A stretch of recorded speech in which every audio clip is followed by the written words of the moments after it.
तो आज की वीडियो में मैं आपसे शेयर करूंगी बहुत ही सिंपल लेकिन पावरफुल रेमेडी। और इस पावरफुल रेमेडी में इस्तेमाल होंगे सिर्फ 2 इंग्रेडिएंट जो कि आपके किचन में ही मौजूद हैं। अगर इस रेमेडी के फायदों की बात की जाए तो सिर्फ एक बार के इस्तेमाल से आपकी स्किन ग्लो करेगी, अनइवन टोन से आपकी स्किन वन टोन होगी, फेयर होगी और लाइटन होगी। Black head, white head, black patches और डेड स्किन रिमूव होगी इंशाल्लाह। मार्केट से वैसे आपको महंगे और केमिकल वाले एक्सफोलिएटर तो मिल जाएंगे, लेकिन आज आपको सिखाऊंगी घर पर आप एक्सफोलिएटर कैसे बनाएं जो 100% वर्क करेगा। नेचुरल होने के साथ साथ बहुत ज्यादा इजी भी है। ये ना सिर्फ आपके चेहरे से दाग धब्बों को दूर करेगा बल्कि आपके हाथों और पाँव और बॉडी के किसी भी हिस्से की स्याही को खत्म कर देगा। तो चलिए इस आसान एक्सफोलिएटर को बनाते हैं। लेकिन पहले रेड बटन दबाकर जल्दी से चैनल को सब्सक्राइब कर लें। और हाँ, सब्सक्राइब करने में कंजूसी मत किया करें और साथ ही लाइक, शेयर और कमेंट करना तो आपकी जिम्मेदारी है। एक्सफोलिएटर के लिए सबसे पहले जो हमें चीज चाहिए वो है रेड लेंटिल यानी मसूर की दाल का पाउडर। अब पूछेंगे पाउडर कैसे बनाया? सिंपली मसूर की दाल को ग्राइंडर में डालकर ग्राइंड कर ले, आपका पाउडर तैयार है। मसूर की दाल आपकी स्किन से जिद्दी दाग, सन टैन को खत्म करती है, साइन ऑफ एजिंग और एक्ने को कंट्रोल करके आपकी स्किन को ग्लोइंग बनाती है। हाइपर पिगमेंटेशन और फ्रेकल्स, इवन स्किन के हर प्रॉब्लम के सॉल्यूशन के लिए ना ये दाल आपकी बेस्ट है। 2 टेबलस्पून ऐड कर लीजिए एक बाउल में, या एज फॉर योर रिक्वायरमेंट, ज्यादा बनाना चाहते हैं तो ज्यादा ले लीजिए।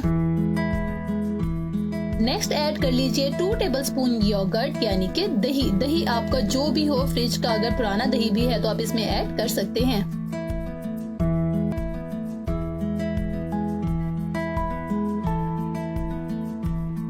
नेक्स्ट ऐड कर लीजिए आधे लीमू का रस। अगर आपकी स्किन बहुत ज्यादा ड्राई है, कटी फटी है, लीमू आपको सूट नहीं करता तो लीमू को स्किप कर लीजिए और ग्लिसरीन को ऐड कर लीजिए। तमाम इंग्रेडिएंट ऐड करने के बाद मिक्स कर लीजिए और स्मूथ पेस्ट बना लीजिए। अगर आपका पेस्ट थोड़ा थिक हो जाए तो आप इसमें रोज वाटर भी ऐड कर सकते हैं। देखिए हमारा पेस्ट कितना जबरदस्त और स्मूथली तैयार हो गया है। और हाँ, अगर आपके हाथों और पाँव के नकल्स डार्क हैं, अंडर आर्म और नीज बहुत ज्यादा डार्क हैं, तो ये एक्सफोलिएटर आपकी स्किन को लाइटन करने के लिए सुपर्ब है। चेहरे पर जिद्दी छाइयां हैं, पुराने दाग धब्बे हैं, तो आज इस रेमेडी से रिमूव हो जाएंगे इंशाल्लाह। तैयार पेस्ट को आप ब्रश या फिंगर टिप की मदद से चेहरे पर लगा लीजिए और बिल्कुल हल्के हाथों से 5 मिनट तक मसाज कर लीजिए। 5 मिनट के बाद मजीद 10 मिनट इस पेस्ट को अपने चेहरे पर लगा रहने दें और फिर वॉश आउट कर लीजिए। पैक बनाकर सेव नहीं कर सकते, फ्रेश बनाएं और फ्रेश लगाएं। हर स्किन टाइप के लिए सूटेबल है। और हाँ, छोटे बच्चों की बॉडी पर भी लगा सकते हैं, चेहरे पर नहीं। हफ्ते में 2 से 3 बार जरूर लगाएं। रिजल्ट्स आपको इंशाल्लाह 1 हफ्ते में ही मिल जाएंगे। उम्मीद करती हूँ वीडियो पसंद आई होगी। तो इंतजार किस बात का है, जल्दी से वीडियो को लाइक कर दीजिए और शेयर कर दीजिए। नीचे कमेंट में मुझे बताएं कि आपको मेरी वीडियो कैसी लगी। और अगर आपने कुछ पूछना हो अपने स्किन और हेयर प्रॉब्लम के मुतालिक तो आप कमेंट में पूछ सकते हैं या मुझे इनबॉक्स कर सकते हैं फेसबुक या इंस्टाग्राम पर, दैट इज शमाइलास डायरी। तो मैं मिलूंगी आपसे अपनी नेक्स्ट वीडियो में। तब तक के लिए अपना ख्याल रखिएगा और अपने इस चैनल का भी। अल्लाह हाफिज।